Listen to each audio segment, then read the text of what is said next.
آخری رابطہ بگٹی صاحب سے آپ کا کب ہوا؟ 10 سے 12 دن پہلے ان کی ڈیتھ سے پہلے ہوا ہے. First his call came, what are you doing doctor.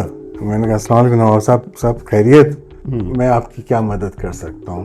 Then he said کہ I need weapons, I need more ammunition. I don't think I can help you with that. میں نے کہا دیکھیں دونوں طرف جو ہیں لوگ مر رہے ہیں, تو بولتا ہے ہماری طرف شہید ہو رہے ہیں. بڑی باتیں سنی تھی نواب صاحب کے لیے کہ وہ اردو نہیں بولتے اور یہ نہیں ہے, اور انہوں نے بائیکاٹ کیا کہ میں زندگی میں نہیں بولوں گا. ایسے ایسے لوگ فضول کی, مجھ سے انہوں نے اردو میں باتیں کی. ان کی پوری جو سیاسی جدوجہد ہے وہ پاکستان کے کانسٹیٹیوشن ڈومین میں رہی, گورنر بھی رہے اور ہمیشہ گریونسز تھیں. کیا ہوا کیا؟ نواب صاحب کی گریونسز اپنی جگہ, but he would advise his people to remain within the constitution, and اس میں رہتے ہوئے جو آپ کو کرنا ہے آپ کریں. مشرف صاحب جب آئے ہیں تو میں نے کہا what do you think of this general, you know his words, معقول آدمی لگتا ہے, he is army general, you know that. بولتے ہیں ہاں ہاں آف کورس, یہاں پہ آرمی جنرل نہیں آئے گا تو اور کون آئے گا.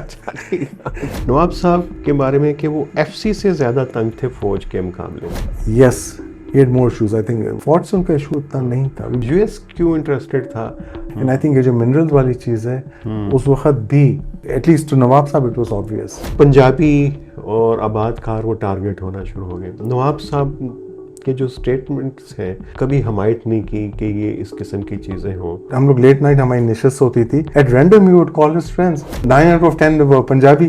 Baloch I don't think he had issues with Punjabis as such. اسی میموریز جو آپ کی نواب صاحب کے ساتھ ہوں. ان کی کتاب جو ہے میرے سیکنڈ وزٹ میں, he told me that he's been working on a book, it's complete. اس میں کیا کانٹینٹ کیا تھا؟ قائد اعظم کا بھی ذکر ہے, ذوالفقار علی بھٹو کا ذکر تھا, ولی خان کا تھا, باچہان کا تھا. اس وقت یہ واقعات ہو رہے تھے تو ہم تو خود جرنلزم میں تھے, وہ بہت کلیئرلی نظر آ رہا تھا یہ چیزیں جو ہیں یہاں پہ رکیں گے نہیں, ایک بہت بڑا بلنڈر ہو چکا ہے. Balochistan is a series, a litany of blunders, and lessons are always there but never learned.